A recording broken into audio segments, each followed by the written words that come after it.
Hello guys, স্মৃতিস ওয়ার্ল্ডে তোমাদেরকে স্বাগত জানাই। হ্যাঁ, আশা করি তোমরা সবাই ভালোই আছো। আমার একটু প্রবলেম চলছে, তো কি দশা টশা থাকে না, ওইসবই হচ্ছে হয়তো। তো আমার স্কুটিটা খারাপ হয়ে গেছে। কিভাবে? আমি গ্রামের বাড়ি গেছিলাম, অনেক দিন ধরে বাইরে স্কুটিটা পড়েছিল, জলে ভিজেছে। ভেজার পরে ব্রেকটা জ্যাম হয়ে গেছে, সামনের ব্রেকটা জ্যাম হয়ে গেছিলো, আর আমি পড়েও গেছি, মানে অ্যাক্সিডেন্ট হয়েছে একটা হালকা। তো তারপরে স্কুটিটা ঠিক করতে নিয়ে এসেছিলাম গ্যারাজে। বাড়িতে এসেই আমি দেখি আমার স্কুটিটার অবস্থা খারাপ, তো বাড়িতে এসে আমি আবার এটাকে নিয়ে চলে আসি।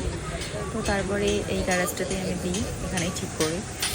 তো দেখো, অনেক দিন ধরেই সার্ভিসে দেওয়া হয় না স্কুটিটা, তো সামনের ব্রেকটা লক হয়ে আমি রাস্তার মধ্যে খুব বাজেভাবেই পড়ে যাই। তো যথারীতি আমার এত বিল হয়েছে, এখনও পর্যন্ত স্কুটিটা এখনও প্রপার ঠিক হয়নি, আমার আরও খরচা হবে।